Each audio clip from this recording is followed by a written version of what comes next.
Alright, how did Alice go with sleep last night? I kind of fell asleep, so I kind of slept through it, so. Okay, she went to sleep at about 8, Yeah. and she woke up again just before midnight. And it wasn't a night terror, where she doesn't remember it.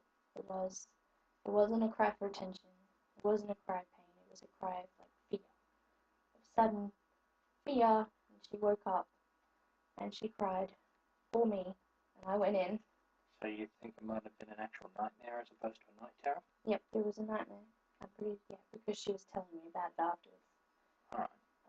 I can't remember specifics, but she was telling me about the things that she'd seen and done and stuff. So once she calmed down a little bit, she would roll over and she'd fuss again, and she'd roll over and she'd fuss again. So I lay down with her for a bit and got her to sleep.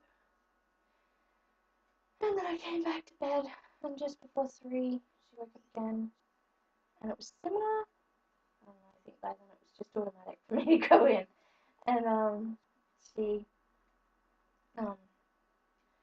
she rolled over straight away, started playing with her frog that plays music, and she listened to it for a bit, and then she kept checking for me. No, mummy, stay. And I was like, that's fine, I'm staying. Don't worry about it.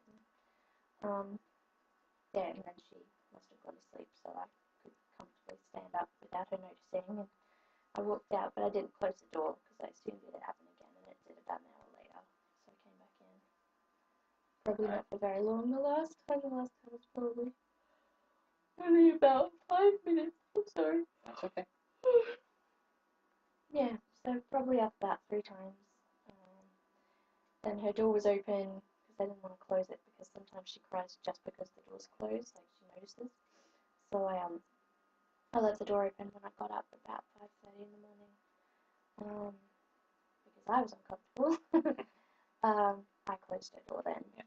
And then she stayed asleep until just after 7.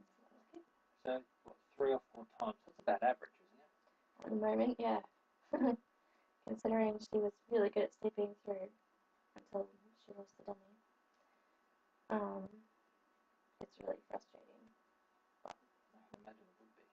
But it's more frustrating that it really, like, even if you did wake up, and there's been nights where you've gone in, I've had to go in, because you going in there makes things worse, not better, and I'm not sure why, and I wish I could figure out why. I guess it's just because she's always been a bit of a mummy's girl.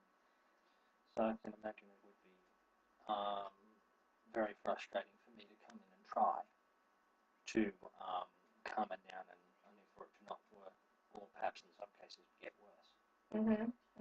Yep. Especially when it gets worse, because I'm just thinking to myself, and I'm listening, and I'm going, well, you're doing exactly the same thing I would do. So I'm not sure why it's different for me to do it than for you to do it. I'm not sure what's different in her head, but why does she want me to take her places? Why does she ask for me? Who knows why she does it. But it's getting better. She's not so sleep deprived she's having night terrors anymore.